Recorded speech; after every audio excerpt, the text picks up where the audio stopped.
Hello बच्चों, मैं गीता कुमारी। मैं एक प्राइमरी टीचर हूँ और अपने इस क्लास पे माय एजुकेटेड इंडिया पे आप सबका स्वागत करती हूँ। हमारा आज का टॉपिक है वन्य जीव संरक्षण। क्या है, कैसे कर सकते हैं, राष्ट्रीय उद्यान क्या होता है, वन्य जीव अभ्यारण्य क्या होता है और जैव संरक्षण, जैव मंडल आरक्षित क्षेत्र क्या होते हैं। आज हम इसके बारे में विस्तार से देखेंगे, पढ़ेंगे। वन्य जीव संरक्षण यानी कि वन में रहने वाले जीवों का संरक्षण करना ही वन्य जीव संरक्षण कहलाता है। वन एवं वन्य जीव बहुमूल्य संसाधन है, यानी कि वन हमारे लिए उपयोगी है और वन में रहने वाले जीव भी हमारे लिए उपयोगी है। तो कैसे है, इसके बारे में हम लोग नीचे पढ़ेंगे। तो वन भी हमारे लिए हमारी आवश्यकताओं की पूर्ति करते हैं और वन्य जीव जो है वो भी हमारी आवश्यकताओं की पूर्ति करते हैं। इसलिए वन भी हमारे लिए संसाधन हुए और वन्य जीव भी हमारे लिए बहुमूल्य संसाधन हुए। वन हमारी संपदा है और इसीलिए हम वन जो है हमारे लिए संपदा यानी कि संपत्ति के समान है। यह पौधे और जंतुओं को आश्रय प्रदान करती है। वन में क्या होता है, पेड़ पौधे और जंतु जो है अपना आवास वहाँ रहते हैं, वहाँ आश्रय। वन जो है उसको उनको पेड़ को, पौधे को, वनस्पति को, जंतुओं को आश्रय प्रदान करती है। जलवायु में परिवर्तन और मानव हस्तक्षेप के कारण पौधे और जंतुओं के प्राकृतिक आवास नष्ट हो रहे हैं। यानी कि जलवायु में परिवर्तन के कारण कहीं बहुत अधिक पानी हो जा रहा है, कहीं बहुत अधिक धूप के कारण, जलवायु में परिवर्तन के कारण और मानवीय हस्तक्षेप के कारण पौधे और जंतुओं के प्राकृतिक आवास नष्ट होते जा रहे हैं और बहुत सी जनजातियां जो है, बहुत से जीवों के जनजातियां असुरक्षित अथवा संकटग्रस्त है, यानी कि उनका जीवन जो है संकट में है और कुछ जीव जो है लुप्त होने के कगार पे हैं। तो इसका कारण क्या है, वो लुप्त क्यों हो रहे हैं और वे संकटग्रस्त क्यों हैं? तो इसका कारण क्या है, तो शिकार करने की संख्या का बढ़ना, यानी कि शिकार करने की संख्या जो है दिनों दिन बढ़ती जा रही है, जिससे कुछ खास प्रजातियों की संख्या में कमी आती जा रही है।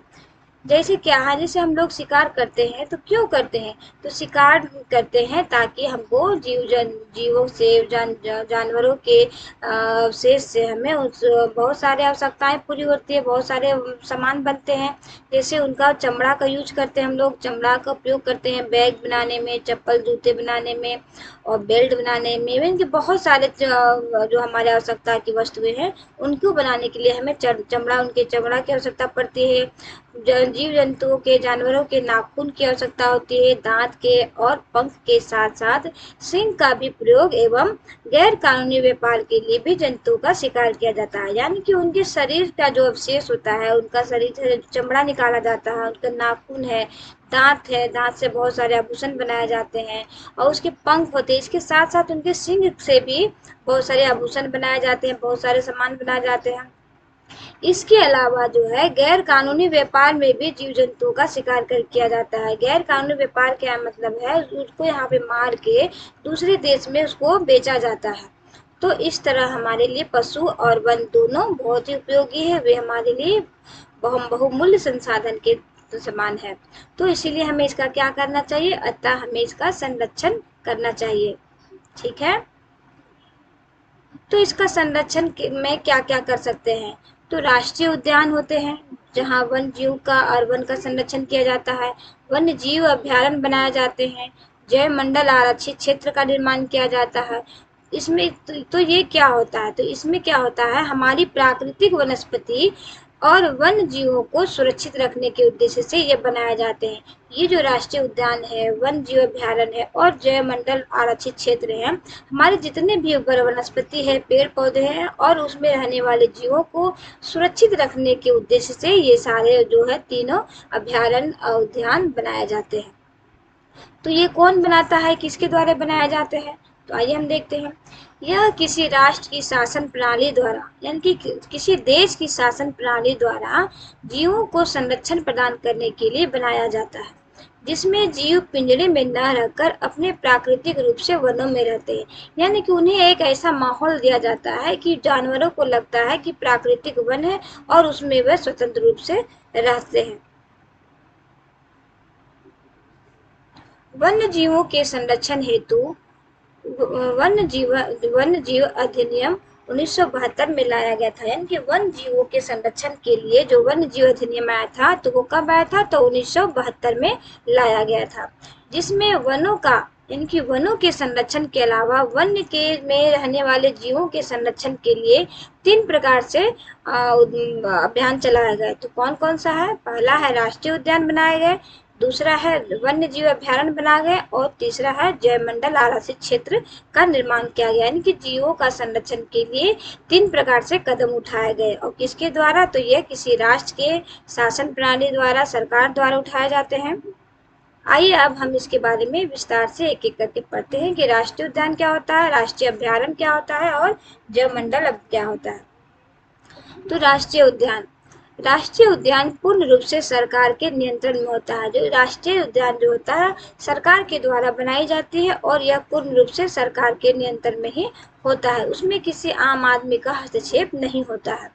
इसमें किसी भी प्रकार की मानवीय क्रियाकलापों पर पूर्णतः प्रतिबंध लगा होता है। यानी कि यह ऐसा क्षेत्र होता है जिसमें कोई भी आम आदमी या कोई विशेष आदमी इसमें नहीं जा सकता है। पर्यटन के लिए, घूमने के लिए, किसी भी कार्य के लिए वो इसमें प्रवेश नहीं कर सकता। उसमें प्रवेश होता है सो पर प्रतिबंध लगा होता है, उसमें नहीं जा सकता कोई भी आम आदमी या कोई भी क्रियाकलाप भी उसमें नहीं कर सकता है। राष्ट्रीय उद्यान का निर्माण सभी प्रकार के जानवरों के संरक्षण के लिए किया जाता है। यानी कि जो राष्ट्रीय उद्यान होता है उसमें ऐसा नहीं होता है कि किसी एक विशेष जानवर के लिए वो संरक्षण बनाया गया है उसके संरक्षण के लिए, बल्कि राष्ट्रीय उद्यान का निर्माण सभी प्रकार के जानवर, उसमें सभी प्रकार के जानवरों को रखा जाता है, किसी विशेष जानवर के लिए यह नहीं बनाया जाता है। भारत का प्रथम राष्ट्रीय उद्यान हैली नेशनल पार्क है, जिसे अब जिम कॉर्बेट पार्क के नाम से जाना जाता है। सबसे पहले भारत में राष्ट्रीय उद्यान की स्थापना की गई थी, तो वो कौन सा था? तो हैली नेशनल पार्क, जिसे अब वर्तमान में जिम कॉर्बेट पार्क के नाम से हम जानते हैं।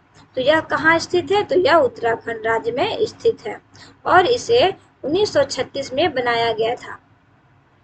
कब बनाया गया था? तो इसे 1936 में इसका निर्माण किया गया था और यह उत्तराखंड राज्य में स्थित है। हमारे देश में भी वर्तमान में देश में लगभग 105 राष्ट्रीय उद्यान हैं। अब हम देखते हैं वन्य जीव अभ्यारण्य के बारे में, देखते हैं कि क्या होता है। तो यह जो होता है यह सरकार और निजी व्यक्ति द्वारा भी चलाया जाता है। यानी कि जो हम लोगों ने देखा था राष्ट्रीय उद्यान था वो पूर्ण रूप से सरकार के नियंत्रण में होता है, लेकिन यह जो वन्य जीव अभ्यारण्य बनाए जाते हैं वे सरकार के द्वारा भी चलाए जाते हैं और कुछ निजी व्यक्ति के द्वारा भी संचालित होता है और इसमें पर्यटकों के घूमने पर कोई प्रतिबंध नहीं होता है। यानी कि इसमें आम आदमी भी इसमें घूमने के हिसाब से वो जा सकता है और वहाँ का जीव जंतु को देख सकता है, उनके बारे में जानकारी ले सकता है। तो इसमें क्या होता है कि इसमें पर्यटकों को यानी कि आम आदमी को भी घूमने के लिए अंदर जाने देने, प्रवेश के लिए प्रतिबंध नहीं लगा होता, उसमें कोई भी व्यक्ति जा सकता है। लेकिन राष्ट्रीय उद्यान में क्या था, उसमें कोई भी आम व्यक्ति को उसमें जाने की अनुमति नहीं दी जाती है। लेकिन इसमें कुछ नियम होते हैं जिस नियमों का हमें पालन करना पड़ता है, तभी हम उसके अंदर घूमने के लिए जा सकते हैं। वन्य जीव अभ्यारण्य विशिष्ट प्राणियों को सुरक्षित करने के उद्देश्य से निर्मित किए जाते हैं। यानी कि वन्य जीव अभ्यारण्य क्या होता है, ये विशेष जानवरों के लिए भी, यानी कि मान लीजिए जिस क्षेत्र में चीता की या बाघ की कमी होती जा रही है, उसके जो लुप्त होते जा रही है उसकी जाति, तो उसके लिए विशेष प्रकार के वन्य जीव अभ्यारण्य का निर्माण किया जा सकता है, बनाया जा सकता है। लेकिन राष्ट्रीय उद्यान में क्या है कि सभी प्रकार के जानवरों के लिए होता है, वो किसी खास जानवर के लिए नहीं बनाया जाता था। लेकिन वन्य जीव अभ्यारण्य जो है विशिष्ट प्राणियों को सुरक्षित करने के उद्देश्य से भी निर्मित या बनाए जा सकते हैं। अभ्यारण्य में अनुमति के साथ मानवीय क्रियाकलापों की अनुमति होती है। तो अभ्यारण्य जो होता है, वन्य जीव अभ्यारण्य होता है, इसमें सभी को घूमने के लिए अनुमति दी जाती है और उसके अलावा यदि कोई घूमने जाता है तो वहाँ के फल का, वहाँ की लकड़ी का भी वो प्रयोग कर सकता है, लेकिन उसे कुछ नियमों का पालन करना होता है। तो इस तरह अभ्यारण्य में मानवीय क्रियाकलापों की अनुमति होती है, लेकिन राष्ट्रीय उद्यान में अनुमति नहीं होती है। तो देश में वन्य जीव अभ्यारण्य की संख्या लगभग 532 है। अभी वर्तमान में 532 वन्य जीव अभ्यारण्य हमारे देश में स्थित है, बनाए गए हैं। अब हम देखते हैं जैव मंडल आरक्षित क्षेत्र क्या होता है। यह भी क्षेत्र होता है, इसमें भी वन्य जीवों को सुरक्षित रखा जाता है और एक प्राकृतिक रूप से एक वन का जंगल का निर्माण किया जाता है, उसमें जानवरों को छोड़ दिया जाता है। लेकिन यह क्षेत्र जो होता है उन दोनों क्षेत्र राष्ट्रीय उद्यान और वन जीव अभ्यारण्य दोनों क्षेत्र से काफी बड़ा होता है। तो यह क्षेत्र जैव विविधता का बड़ा क्षेत्र होता है, जहाँ वनस्पतियों और जीवों की रक्षा की जाती है। यहाँ ये भी एक ऐसा क्षेत्र है जहाँ राष्ट्रीय उद्यान और वन जीव अभ्यारण्य की तरह यहाँ भी जीवों का संरक्षण किया जाता है। तो इस प्रकार 3 क्षेत्र हो गए, 3 ऐसा कार्य हो रहे हैं जिस बनाए जा रहे हैं जिसमें कि वन जीवों का संरक्षण किया जा सके, वनस्पतियों और जीवों की रक्षा की जा सके। सरकार ने 18 जैव मंडल आरक्षित क्षेत्र की स्थापना की है। अभी वर्तमान में हमारे देश में 18 जैव मंडल आरक्षित क्षेत्र की स्थापना की गई है। तो जैव मंडल आरक्षित क्षेत्र की घोषणा केंद्र सरकार के पर्यावरण मंत्रालय द्वारा की जाती है। तो इसकी घोषणा किसके द्वारा की जाती है? तो जैव मंडल के पर्यावरण मंत्रालय द्वारा, इनकी सरकार के जो पर्यावरण मंत्रालय होते हैं उन्हीं के द्वारा जैव मंडल आरक्षित क्षेत्र की घोषणा की जाती है, क्योंकि ये जो क्षेत्र होता है काफी बड़ा होता है। भारत के जैव मंडल आरक्षित क्षेत्र में अक्सर एक या एक से अधिक राष्ट्रीय उद्यान या वन्य अभ्यारण्य शामिल होते हैं। यानी कि ये क्षेत्र इतना बड़ा होता है कि इसमें एक या एक से अधिक राष्ट्रीय उद्यान भी शामिल हो सकते हैं या फिर एक या एक से अधिक वन्यजीव अभ्यारण्य भी शामिल हो सकते हैं। ये क्षेत्र बहुत ही बड़ा होता है, इसमें राष्ट्रीय उद्यान और वन्यजीव अभ्यारण्य दोनों भी इसमें शामिल हो सकता है और एक से अधिक भी हो सकता है और एक भी हो सकता है। तो संरक्षण न केवल जो ये जैव मंडल संरक्षण क्षेत्र है, तो ये जीवों के संरक्षण न केवल वनस्पति यानी कि सुरक्षा की दृष्टि से या केवल वनस्पति और जीवों को ही दिया जाता है ऐसी बात नहीं है, बल्कि उन मानव समुदाय को भी दिया जाता है जो इन क्षेत्रों में निवास करते हैं। यानी कि हम लोग अभी देखें कि जो जैव मंडल क्षेत्र है ये बहुत बड़ा होता है और बहुत बड़ा होता है, तो जाहिर है कि उसमें वनस्पति भी होंगे, वन भी होंगे और जीव जंतु भी होंगे और उसके अलावा मानव समुदाय भी वहाँ निवास करते होंगे। तो ये जो जैव क्षेत्र होता है, जैव संरक्षण क्षेत्र होता है, तो इसमें दोनों की सभी की सुरक्षा पे ध्यान दिया जाता है, वनस्पति पे भी और जीवों पे भी, वहाँ पे रहने वाले वन में रहने वाले जीवों पर भी और मानव समुदाय पे भी उसका संरक्षण पे भी ध्यान दिया जाता है। भारत में राष्ट्रीय जैव संरक्षण कार्यक्रम 1986 में शुरू किया गया था। अधिसूचना के माध्यम से राज्य या केंद्र सरकारों द्वारा जैव मंडल आरक्षित क्षेत्र की घोषणा की जाती है। यानी जैव मंडल आरक्षित क्षेत्र की जो घोषणा की जाती है वो राज्य सरकार द्वारा या केंद्र सरकार के द्वारा घोषणा की जाती है। भारत देश में पहला जैव मंडल आरक्षित क्षेत्र नीलगिरी जैव मंडल है जो 1946 में बनाया गया था। तो हमारे देश में पहला जैव मंडल आरक्षित क्षेत्र कहाँ है? तो नीलगिरी जैव मंडल है जो 1986 में जिसकी स्थापना किया गया था, जो तमिलनाडु, कर्नाटक और केरल का एक हिस्सा है। यानी कि हमारा भारत का दक्षिण भाग में तमिलनाडु, कर्नाटक और केरल राज्य है, वो उन्हीं का एक हिस्सा है। नीलगिरी में जैव मंडल स्थापित किया गया था जिसमें वन और जीवों के अलावा मानव समुदाय का भी संरक्षण पे ध्यान दिया जाता है। ये देखिए, इस तरह का वन लगा के एक प्राकृतिक माहौल तैयार किया जाता है और उसमें वनों को जीव जंतु को, जानवरों को स्वतंत्र रूप से चरने के लिए, रहने के लिए छोड़ दिया जाता है।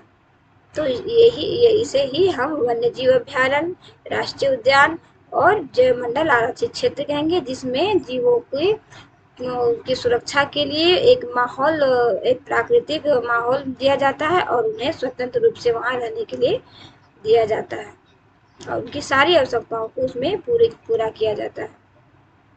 तो इस तरह आज हम लोगों ने वन जीव संरक्षण के बारे में देखा, राष्ट्रीय उद्यान क्या होता है, राष्ट्रीय जीव अभ्यारण्य, वन जीव अभ्यारण्य क्या होता है और दोनों में क्या अंतर होता है, तथा जैव मंडल आरक्षित क्षेत्र के बारे में हम लोगों ने देखा। उम्मीद है कि आपको क्लास पसंद आई होगी। यदि आपको हमारी क्लास अच्छी लगती है, समझ में आती है, तो प्लीज़ सब्सक्राइब जरूर करें, ताकि मैं जब भी कोई नया क्लास बनाऊँ, चाहे वीडियो बनाऊँ, तो उसका नोटिफिकेशन आपको तुरंत मिल जाएगा। आज का क्लास मैं यहीं ख़त्म करती हूँ और हम नेक्स्ट दिन मिलेंगे। अगले क्लास में हम लोग अगले टॉपिक के साथ मिलेंगे। जय हिंद, जय बिहार।